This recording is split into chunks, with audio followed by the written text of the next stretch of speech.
special to Real Talk with me, Emma G. Welcome to your Sunday dose of Real Talk, I guess, with the topic of the week being how we can all show up and be our best selves in times of craziness during not only COVID quarantine, but also through fighting back against social justice issues. I'm super pumped and super blessed to be here with, of course, my Capital Groove Collective family.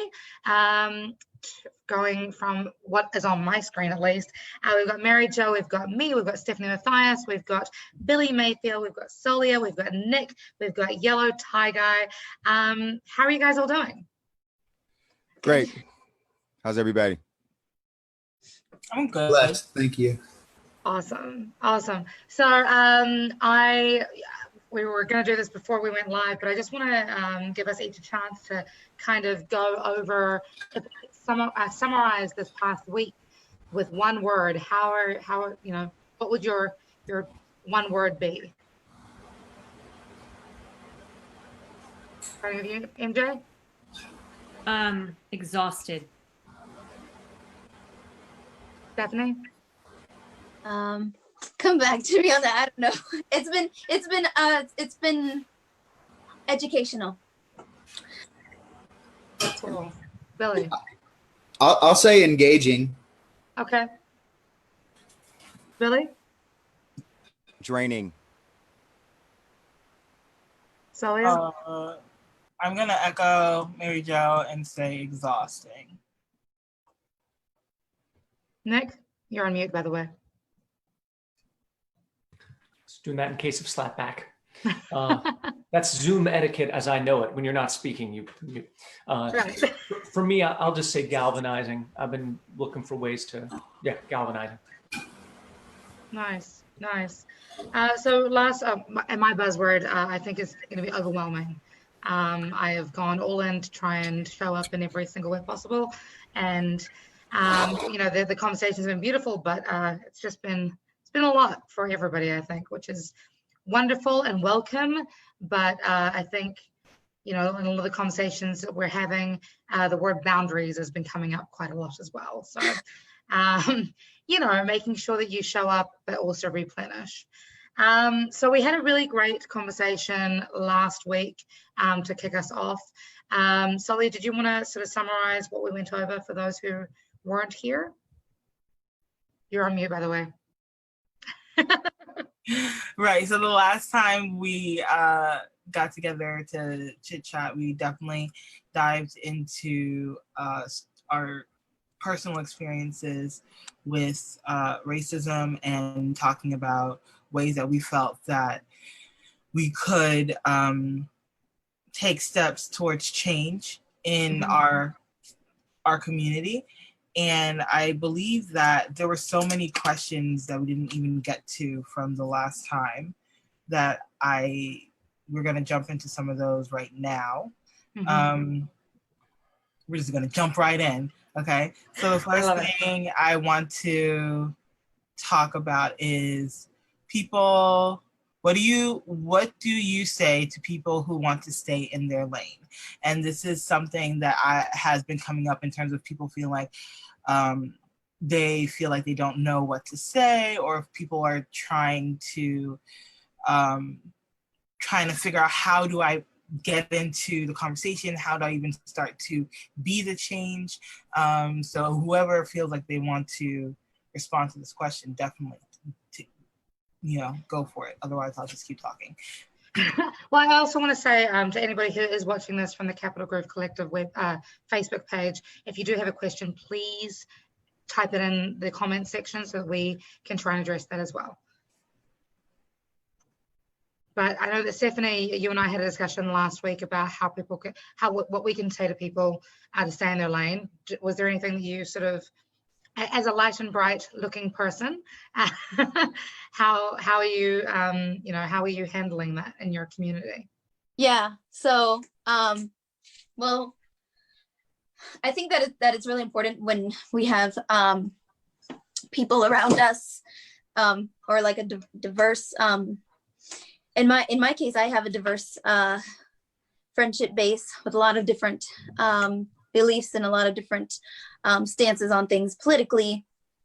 And I think that a lot of people think that it's a political issue.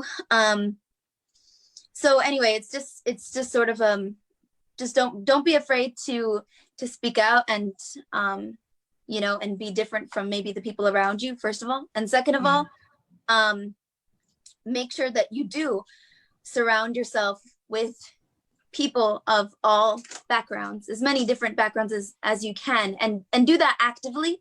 And I was sharing this on my live too on Friday, that as humans, I think that it's a natural thing to want to gravitate towards people that are like us. But that's why we need to be active in looking for people who aren't like us, so that we can be educated in a social education, getting to know what other people's opinions are and understanding where they're coming from, so that we can, you know, the more we understand where they're coming from, the more we can work together. So Beautiful. As someone, I've been having these conversations all week too, and like the one thing that keeps coming up in terms of what I heard someone call it the uprising. I say someone, I mean Kat, Rissi Kat Okade. If you don't know who she is, she's a person who is a mover and shaker behind the scenes here in the DC area. If you don't know her, you should know her, because she's an amazing person. But that being said, she referred to what's going on right now, particularly in DC and around the country, as the uprisings. And I would agree with that term. And the next thing that she said is that has been discussed in this regard is that there are many different lanes that must be occupied to keep this thing functional, to keep it from exhausting any one person, and to allow for people to step in and step out as needed. You know, because now no one person, no one group is going to be able to cover every single facet of what needs to be covered in order for real change to happen. So that means that some people are going to be, you know, some people need to take a rest. You know, not everybody can be marching. Not everyone can be on the front lines, because we need healers. We need people who are going to keep people's spirits up. We need people who are going to just pass out water. We need people who are going to be in the rooms making the actual change and signing the bills into law. So it's going to take more than just people marching. And if you feel like, because I'm not marching, am I really doing something? Cut yourself a break. The whole movement is not going to happen through marching, even though it's the most visible thing right now. So people who are feeling like they want to stay in their lane, what is that lane? I ask you, and like figure it out, and don't just say, well, I don't take that as an excuse to be silent, because I don't think silence is an option anymore.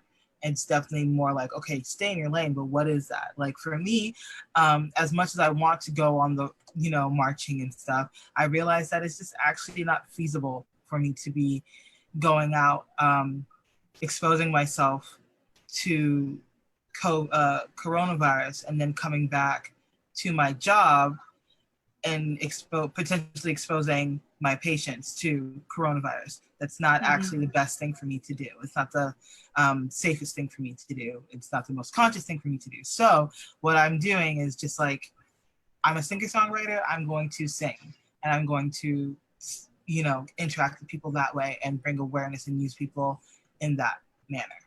So I feel like a lot of people as well have been, you know, it's not just a case of not knowing how to show up, but it's also a case of like, I don't want to rustle. I'm not even, my words are not here today. I don't want to rustle any feathers. You know, who am I as a light and bright person to speak when this isn't my issue? Right, Mary Jo? I just want to echo what Salia said about the fact that not everyone can or should be marching in the streets. My sister lives on the West Coast, and her awareness of what's going on in DC has been through the news. And so she sends me messages and she's like, what's going on over there? It looks like insane. And, you know, my response is that there are a lot of protests going on right now. And, you know, she asked me if I was going to be participating in them. And I said, you know, I'm debating what my personal balance between social justice and public health is, much in the same way that Celia was talking about. And she says, but there's other ways to protest, like, you know, letter writing and this, that, and the other. And do you really think that the protesting is making any difference? And I was like, absolutely. But it's a multifaceted problem and it's going to require a multifaceted response. And so people marching in the streets is one very important major facet, but there are many others that everyone can explore in whatever way is comfortable or able for them. 1000%. Carla pipes in and saying, absolutely, it would be a tragedy for this moment to produce more mental, emotional, and spiritual casualties among Black people. We must prioritize individual wellness and wholeness in this process of giving and sacrificing. Thank you for sharing that, Carla.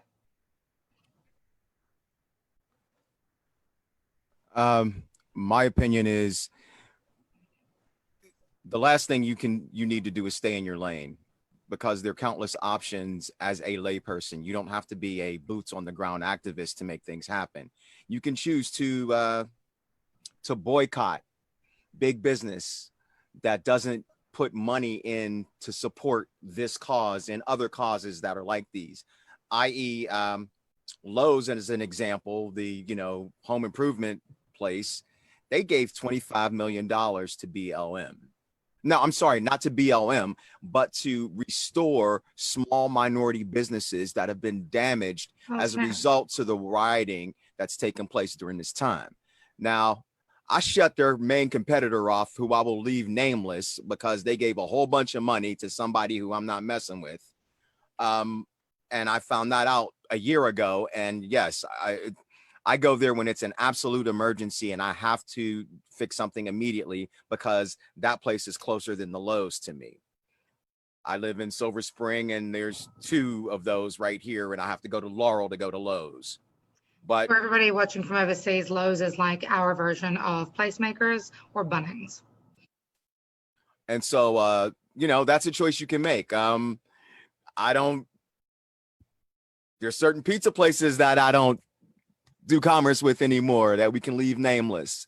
I mean, just like research that, and that's a big help. Secondly, all right, you can change who you shop with. Then you can make donations, big or small. You can donate to United Negro College Fund, Black Lives Matter, Color of Change, change.org, the ACLU. I mean, those are all places, NAACP. You can donate to all those places, and historic Black colleges and universities. Please, let's not leave them out. Because the more money we pipe in to help the brown people, hopefully the better chances we have to having an equal playing field here in society. And needless to say, we have to make adjustments with our policies and our laws, and sadly, maybe even police the police. But those are things that you can do. So staying in your lane is really not an option. That's a choice. And you got to look in the mirror and see your creator with that choice that you make. What would you say to those that recognize that there's a problem, but and like agree with everything you're saying on a secular level, but on a broader level, but are kind of, I mean, beyond buying from Black business and supporting Black commerce and donating and things, is there anything that you would say to those who simply don't, like, they've got their blinders on? Sadly, you might have to just feel sorry for them and keep it moving. Okay. Yeah. You know, everybody's not wrong all the time. A broken clock's right twice a day. And for me, those people, I may have to sever and terminate my friendships with them, things like that. And, you know, I'm almost at my 5,000. I could use the room. Well, can I add something? I would say, you know, unless they're being really uncivil to you, I would say don't necessarily terminate your, at least not Facebook friendship, because they're gonna, what you say is gonna eventually affect them. I think, you know, and I've, you know, having, oh, sorry. No. I'm excited about what you said. I do have a piggyback, but please continue. Oh yeah, no, I mean, only if like if people are toxic to you, you know, bye. But you know, like just consider that you know, you might be a good example to them. That's all. So I made a friend from my hometown, Pittsburgh, and she's a lighter, brighter, and she votes opposite to me. And we've been having this discussion ever since Kaepernick started taking a knee, and she protested that. And she said, I get it, but that's still not right. And I says, if you're going to say that, then you don't get it. So on Thursday or Friday, Ann and I had watched the night before Just Grace with Jamie Foxx and Michael B. Jordan. And it's about this guy who had been entrapped and had a death sentence, was on death row. And finally, you know, some folks found Jesus and they went on to live happily ever after. So this particular person actually sent me a text because I put on my Facebook page the next day, if you still have a problem with understanding social and racial injustice, cozy up to this movie, Just Grace. And I had the tag there with the trailer, you know, because you got to help people along. And then that's not, you know, you can't just say things. You got to give them something concrete, you know, with teeth. And so, yeah, halfway through that movie, according to the person that texted me, she's like, I'm watching this now and thank you. So, yeah, Steph, I got to roll with you on that. I'm totally, I have to ride with you on that. Maybe you can't just, and I've just been that person because growing up the way I have, sometimes you have to do that with your own people. And sometimes you have to do that with just, you know, in the professional world, in our music and, you know, creative performing arts business, you have to cut some folks before you really cut them. So I guess I'm a little quick on the draw with that. And that's some things that I need to work on within myself. So, hey, thank you. I definitely can relate to that though, because I am an empath, and so I will carry emotional weight for people when I have no business carrying this emotional weight for people. And I feel like in this time right now, I have told people like, listen, I'm telling you this one time, I said what I said. I'm not going back and forth with you. Either you want to know and really understand, or don't talk to me, because I can't keep going back and forth with you. I don't have it in me to keep explaining why someone that looks like me deserves to be treated like a human being. So I definitely, while I understand like maybe I'm the person that will make things make sense for them, it's not my job. Like, this has literally been the foundation of this country's history. That's an additional lifetime. Right. It's been the foundation of this person's history to the point, like, of this country's history, that it's like, no, I do not need to explain anything to you. I don't need to rationalize anything for you. Like, that's what Google is for. Google some movies on Hulu, some movies on Netflix, like, figure it out. You can read some books and you'll get there. Mm-hmm. If you want to get there. But I'm not going to try to convince you to want to get there. I refuse to do that. Eliza Matthias says there's a black man named Daryl Davis who has convinced Very good people friend of from- mine and mentor. Me too. I was just about to say. So let me finish the comment quickly. Who has convinced people from the KKK to leave by befriending them and showing a lot of respect and listening to them. Yes, Daryl Davis is also a phenomenal musician. He's a piano player, blues musician, has been a great mentor to myself, to Billy Mayfield, and I'm sure to countless many other DMV musicians. If you have not followed Daryl's work, please investigate it. It's fantastic. He's a phenomenal human. But he also, that's his life mission. And I think for a lot of musicians, especially artists and those who are just starting to, over the last couple of years, come out of their creative shell somewhat and start getting more active. We're all on this mission together, and so it's wonderful to have mentors and superheroes in our realm like Daryl, who are really leading the change. And so thank you for bringing that up, Eliza. Gemma says, I think if it's a close friend or family member, you may want to take a break and then come back to the conversation again. Change takes time. Think about how long it took them to be educated to feel the way that they do. And Carla responds saying, someone shared Daryl Davis's TEDx Naperville with me just today. Very interesting. And BT Dubs, the movie is called Just Mercy. If you want to check it out or share it, it is currently free on Amazon Prime and YouTube.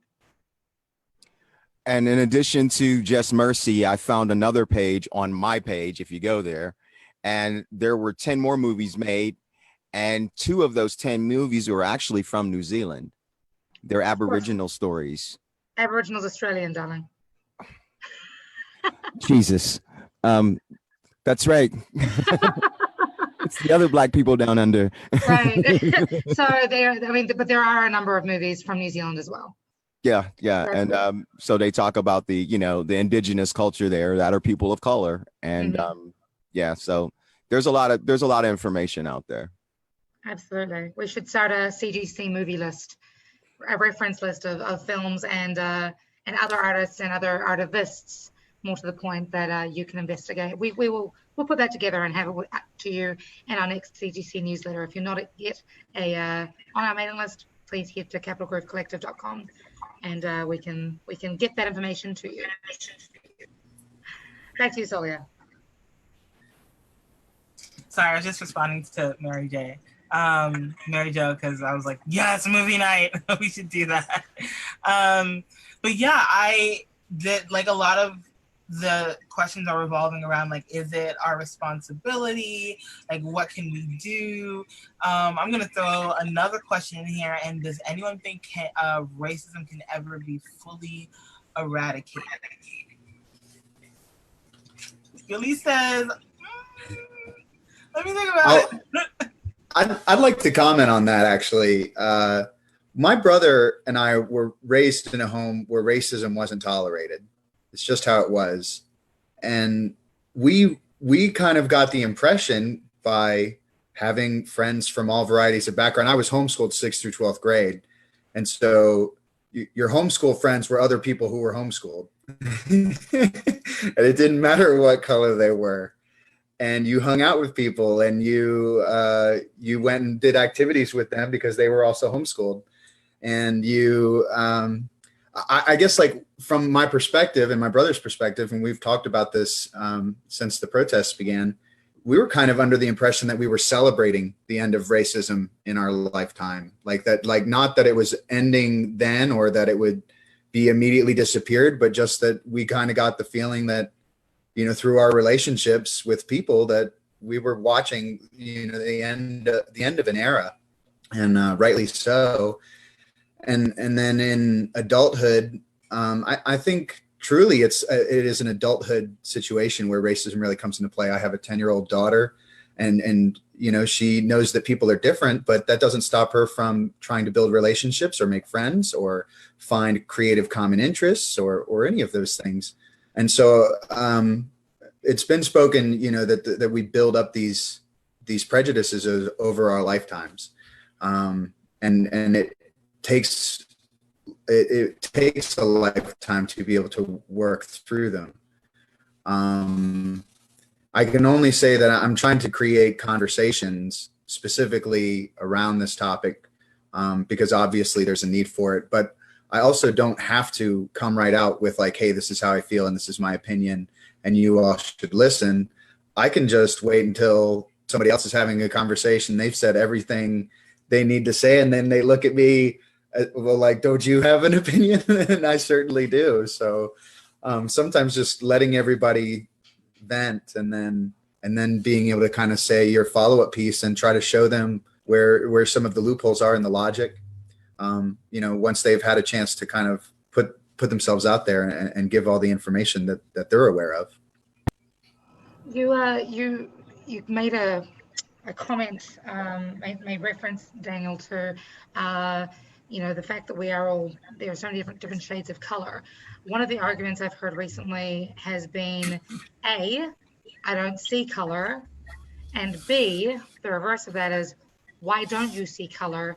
That is so important that we celebrate all colors. What are you like? How is it that we kind of use that? What can we take from those two opposing viewpoints to create this whole concept of, yes, race exists, but we are still equal? So one of the projects that I've been developing since the DC Music Summit is Jean Francis Var's like perspective on the music of the African diaspora and the way that the culture has absorbed. I guess like pop culture has absorbed African American culture and has claimed it as its own, and can see this through the timeline of transitions in the African diaspora and the way that music transitions through the Caribbean. And I've learned a lot by working on this project. But one of the main points that he says is before race was a problem, people found other ways of putting each other down. And so it's important that we celebrate color, but it's also really important that we just celebrate the fact that we're human, and that's the common link here, is to think about why we would injure or harm or try to stop a population of a growth of people because of a high melanin content is very unscientific. I mean, at best. So when it comes to our legal system, it's really just a matter of stepping up to all of the things that we've put down in Constitution, Bill of Rights. I mean, our laws don't justify police brutality based on somebody's skin color. It's ridiculous. I think tackling the idea behind racism, requires us to address certain things that don't want to be talked about. For example, like addressing the fact that racism created a system that we currently live in, and by definition of that means that in order to get rid of racism, we must get rid of this system. I feel like that's what logic dictates. The other side of that is understanding that, okay, with racism is the idea of whiteness. And if you don't address the idea of whiteness and all the things that it represents, and things that are very much of white people, the ideas behind, looting, and that's how we got our museums, the ideas behind violence, not just colonialism, but violence, because people have been colonized by people who were not white and did not experience the level of violence that came with white colonialism. And I think that until we address those ideas, call them by name, confront them, and figure out how to move through that, racism will continue to be an issue. My opinion is rivaling of that, but you got to understand oppression, roughly what Daniel was saying. Oppression has been in existence since humanity has been in existence. The Israelites were captured for what, 700 years? Pretty darn close to, when you put it all together, 16 to, it's roughly like the same type of behavior.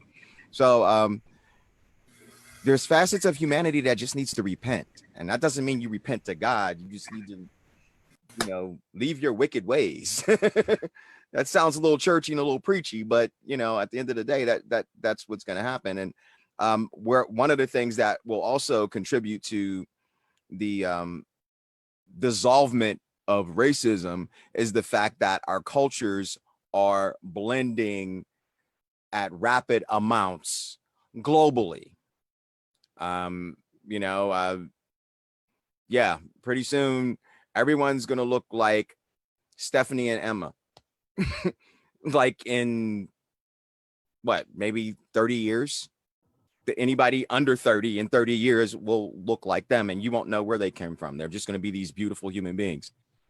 And that's one way to stomp it out. But of course then they'll come up with something else. It'll be a classism, I assume, sadly. Well, I mean, classism exists in many ways as well within all communities, both white, black, Asian, and Agreed.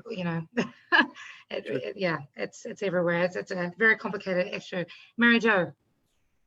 Totally not serious, but what Billy just said about how everyone is going to look like Stephanie and Emma in 30 years reminds me, there was this television show a little while back called Gallivant. It was goofy, but it was adorable.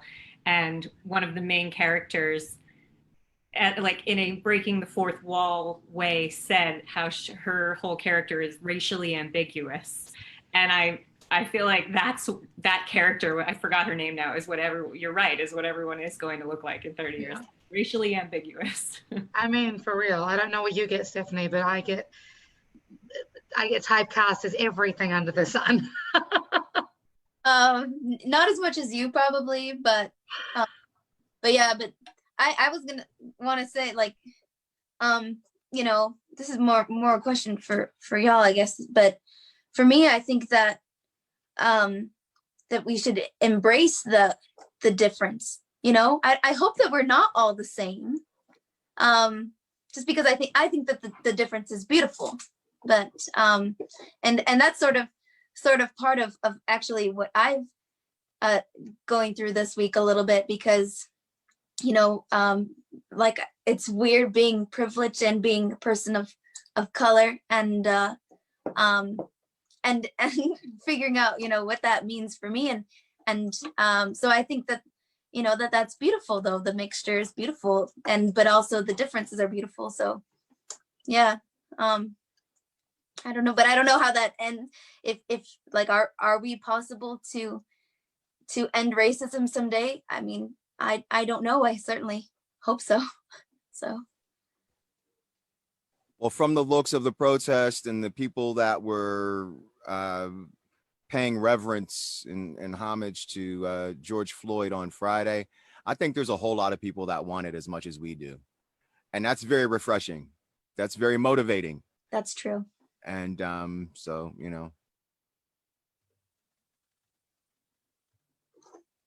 Emma, we can't hear you. Sorry. Stephen Gray commented saying, I think people are just tired of police killings. Also, I think it shouldn't take a police killing for all of us to stick together. I know a lot of people just don't know this, but the system wanted this to happen so that we could get the chance to take a good, real, deep look into this. And Billy, you mentioned it earlier, it's an idea to start policing the police. I know that we mentioned it last week, is that, various humans around the community are, speaking up about the importance of policing and monitoring the police. Do you have any thoughts on that as to how that is playing into this racial divide? Well, I was watching Reuters news last night, and I watched that a lot. And because it's just this totally different perspective than network news or CNN and Fox or any of that. And one of the things that was brought up in one of their episodes was they were stating that a lot of the times the cops use the vile tools that they used on people just simply because they had them, because they've been weaponized at that level. So if you start there, I mean, I think the first time I went to London, I don't think the police officers were armed yet. I think they were armed like sometime after 9/11. They were weaponized, and you know, they did what they had to do, and perpetrators still went through the system, etc., without weapons.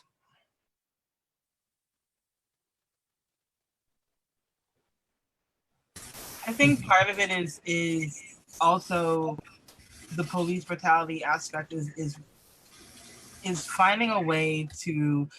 I saw this post today or yesterday. I don't know. All the days are the same right now, but about saying that something about weeding out people who actually have what it takes to do their job as police officers, and weeding out little boys who are just angry and want power, little boys and girls who just want power. And it's like that's literally what this is, because you can when you hear these retellings of police brutality, it's really about an excessive amount of establishing dominance, and that's what results in a lot of these unfortunate killings. And even just like when you think about like what did Breonna Taylor do? My girl was asleep in her bed, asleep, and they asserted their dominance by knocking down her door and shooting her dead. It's the idea that we need to find a better way of making sure people who are police officers are going to do their job properly. Mary Jo? I just wanted to add to what Billy had said about weaponizing police. And I wish Johnny were on this panel today, because he actually is really knowledgeable about the fact that not all countries have a weaponized police force. And it's not, they also simultaneously don't have the killing, well, I was saying Black Americans, but of Black individuals in their countries, like we do in ours. So that is something worth examining. It is one of the many ways in which the United States differentiates itself from the rest of the developed world, not all of which are good. Yeah, I've had a lot of conversations with law enforcement officers because of the other side of show business that I work on, the production side. And I've had young white men tell me, I was a police officer in Arlington or in Fairfax, but there was no action there. So I applied for a job here in the district because there's action here. So what did that tell me? That at any given moment, possibly I could be a recipient of his action. Yeah. And that's not comforting. That doesn't make me feel like the system works. And I find it really curious that the system is so different between states. How Georgia police handle things is rather different to how California police, to how Iowa police, to how DC police, to how bloody Buffalo police handle things. Obviously, there's an overarching, theme, but I feel that I don't know, I might be completely off the mark here. Solia, you're kind of shaking your head a little bit. I don't think you're off the mark, because if you look at the places that you named, those places are predominantly African American, minority communities, and the other places that we're comparing differences to are not white neighborhoods are not as policed as Black neighborhoods. Mm-hmm. And so when you have places where there are larger populations of Black people, minorities, they get more policed, and the police are more vigilant. They're hyper vigilant, even to the point where they see a threat because they were trained to see that threat in that way. And so there needs to be something done in terms of like something as permanent as inherent as your skin color should not be the factor that you use to determine what is a threat. And how you perceive movements, and how, like, just the things, the parallels that come between, like, how we're able to bring in suspects of these young white men who have literally, not figuratively, literally killed people.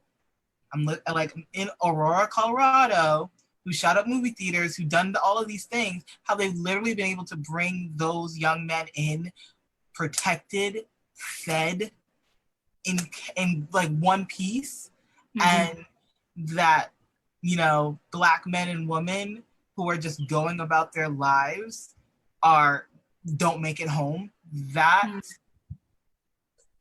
there's a lot in that. Overwhelming disconnect.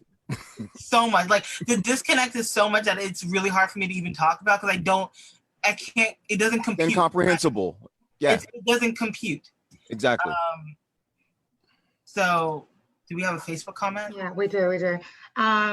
So Michael Kearns just commented saying a cop friend of his commented that police are trained as warriors, and that is a major problem. Who are they at war with? Us. Michael Kearns is actually my brother-in-law. Thanks for watching, man. Oh, That's Anne's younger brother. Yeah. nice. Hey, Michael. Yeah. So I mean, he's making a comment about the police being trained to be at war, to be warriors. And I think that that speaks a lot, you know, and to your point before, Billy, about, and Mary Jo, about people, you know, police forces in other countries not being militarized the way that they are here in this country. I can attest to that, obviously, being from New Zealand, being from Fiji. And Fiji, their police are militarized to a point. They do carry guns. However, they're far more likely to greet you, with a hug, literally, than they would with judgment of negative proportions. So does anybody want to respond to Michael's comment?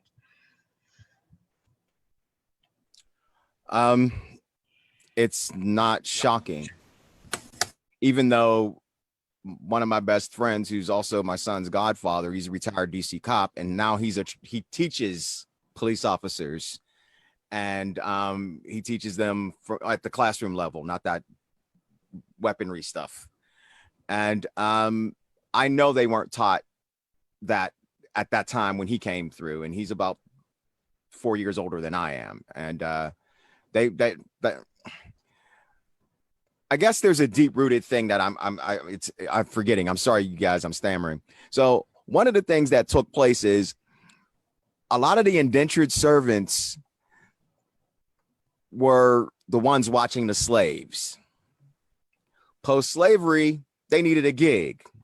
They ended up on the police force. And that thing went from generation to generation.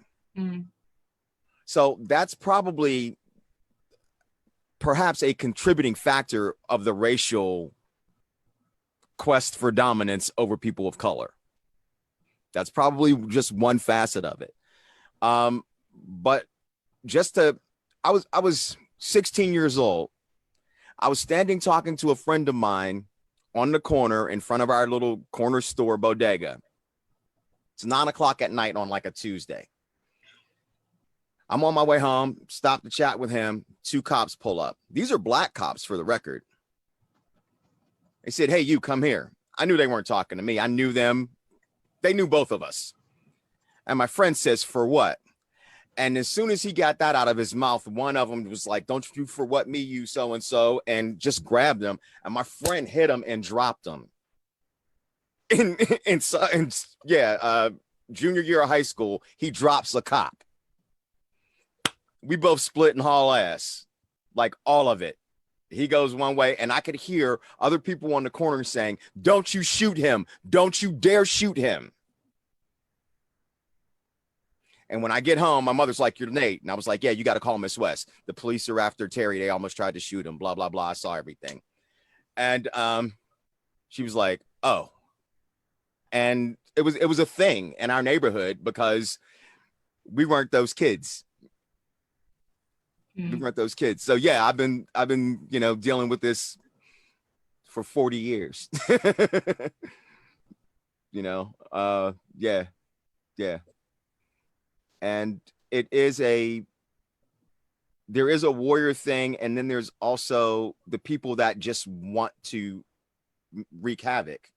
And those are the officers that come from Mayberry and they go into the big city so they can get their stuff on, man, so they can just hurt people and go home and brag about it.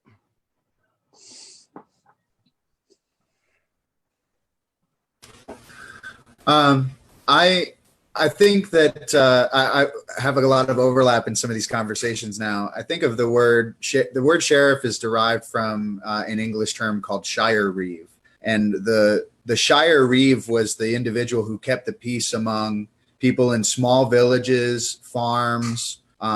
You stole my donkey. No, I didn't. And so you get into a bar fight, and the Shire Reeve would be like, come on, guys, you're neighbors. You have to like wake up next to each other's farms tomorrow. Cut this crap out, and that's what a Daniel his Shire ass Reeve. back. What's that? Nick, give Daniel his ass back. So I look at what the police are required to do today, and there's like so much control and there's so much authority, and it's the moment that you step outside of your house and you get in your car and then you go to the bar, or like I don't know anymore where mall security ends and police begins, and we kind of see that in DC, where we don't necessarily know, are you state, federal, are you FBI, CIA, are you rent-a-cop, like are you from the shopping center down the street? How can we identify you? You're so right. Yeah. But I think, at least just an opinion of the future would be to really just try to create some limitations or the scope of, are you in charge of me while I'm driving? Are you in charge of me when I'm, at a fight at a bar? Are you in charge of me when I curse like in public? Where does the authority line become drawn? I think it would be important to be clear. Well, one of the interesting things about what you just said, Daniel, happened this past week. If you go back and look through footage of riot officers, you can't tell if unless they're in a military costume or unless they have patches on their sleeve. There were guys in there that have on black t-shirts like you and I do, with a vest over it and a helmet, a baton and a shield, and whatever weaponry they have on their hip. And you don't know where that dude is from. And they were people were, and there's nothing on their vest that identifies them either. It doesn't even say police. Nope. It doesn't say police. It doesn't say anything. It doesn't say anything. Who is this dude? Why is he talking to me? And you don't know if they belong. Like, you don't know if they were militia. Like, that was exactly. I said that to my wife. I'm so glad you said that, Sully. I said that to my wife last night. I was like, we don't know if these are some militia dudes from the middle of Montana that somehow got deputized to come to DC from the back door. And yeah. We don't know that. That was probably one of the scarier parts of this, especially when those were those individuals that were unmarked on the front line figures who were dispersing the crowd for that photo op in front of the church. It was people who were dressed just like that, who we didn't know where they belonged to, who had no patches, no badges, no uniforms. And that part of the authority of police, I'm being generous because we don't even know if they were police, that's scary to know that can happen. I do want to, I don't know how many of you have been down to the protests yet, but I do want to let everyone know that despite all of that action, despite all of that unease and that civil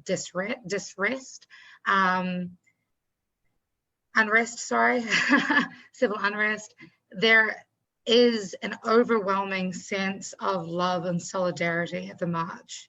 There is music, there are people handing out water, handing out food, really showing up for each other. There are children there are grandparents there. There is so much love that is being dumped everywhere at the moment. And I think that potentially has been escalated quite significantly because of the sudden appearance of these unidentified warriors. We had another question come in, if you don't mind me. Of course. Taking back. It says, how do you respond to people who think they're not racist because they are nice to blah, blah, blah, black person? And I've got that one black friend. as your black friend, I say, yeah, right. I say that's okay, that's nice. Do you want a cookie? Like, like I'm not impressed by you if you say you have a black friend, because I've had people, I've been the black friend, and I knew for a fact that those people were racist. And those people are no longer in my life. But having a black friend doesn't mean anything unless you are actually anti-racism and actually standing up and speaking out, because you can say anything. You can be, I literally read something this morning where this girl said she was in a relationship with this guy for a couple of months and found out that behind her back was incredibly racist, like texting a group of his friends calling her the N-word, calling her a B-word, saying like he wants to especially when he was drunk, saying that he wanted to like physically harm her. And like she said, when I read that, I got a chill. This is her words, because like that explains why there were moments where he physically harmed me and called it an accident because he was drunk. And I was like, that is incredibly, aside from the intimate partner violence, but to know that someone sees you that way and you're also in an intimate relationship with them, like I would fear for my life. So I don't care if I'm your black friend. Be anti-racism. That's what I care about. Yeah. Saying that you have, I'm sorry, Emma. No, you're fine. But saying for all you white folks watching, saying that I have one black friend is like saying to Solia and I don't really mess with black people, but you're one of the good ones. Sorry, I love that. I have endless superlatives and yeah, adjectives and to add to that, but I'll just stop with that. No, I've been told multiple times that I don't date black girls, but you're pretty attractive for a dark person. You're pretty eloquent. You're pretty intelligent for a brown. Oh yes. Where'd you learn to communicate so well? That's been said to me here in Washington D.C. I'm a child of an immigrant, and my family is from West Africa. And so one of the things that people always said to me is like, oh, you speak so well, like your parents must not be from here. And like that messed with my head so much, because it created in my head such a divide between me being an African American and me really honoring my West African culture.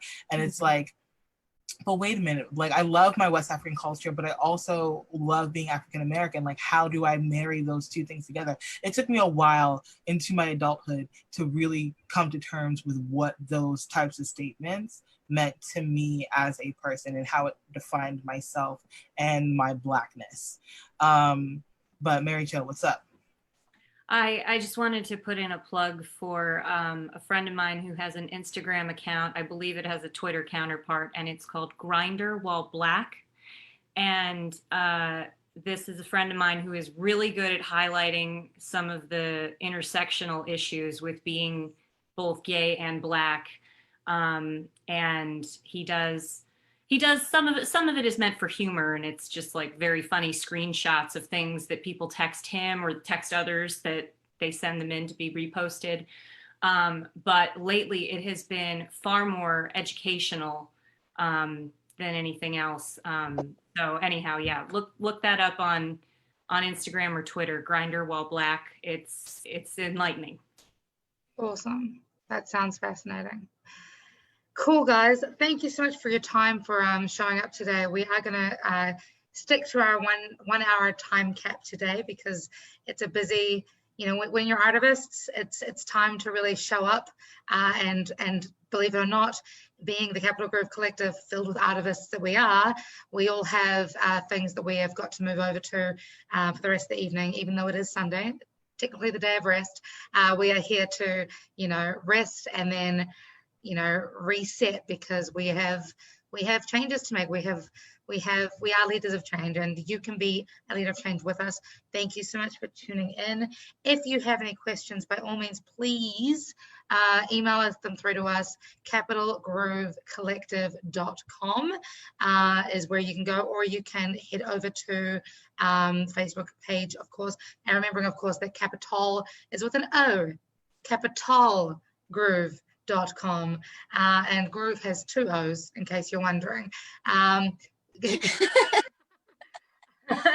And this is why I do music and not comedy, because I'm not funny. But if you have any questions, or you have some feedback for us, or you have a specific issue or a query around how you need some clarification, or you feel that you would benefit from us giving you some clarification and discussion on any questions you have, please let us know. Until next week, we will be back 6 p.m. next Sunday. This is a very special edition limited Real Talk series that we're doing over here. So we'll be back next Sunday, 6 p.m. Same bat time, same bat channel, same CGC time, same CGC channel. That's 6 p.m. Eastern Standard Time, 3 p.m. Pacific Standard Time, and 10 a.m. New Zealand time. That's my brain trying to do mathematics right now. Yeah, that'd be awesome. Be good, be kind, spread love like it's going out of fashion, guys. Don't forget to be the change, because we're all fighting this together. We are one collective, not just in the capital, but everywhere. Please join us. Be good, be kind. And any last words, guys? Deborah Lane's baby boy. Peace. Be safe. Kiss your mothers. Call your mama. Better call your mama. I mean, yes. Don't forget to call your mom. Love you all.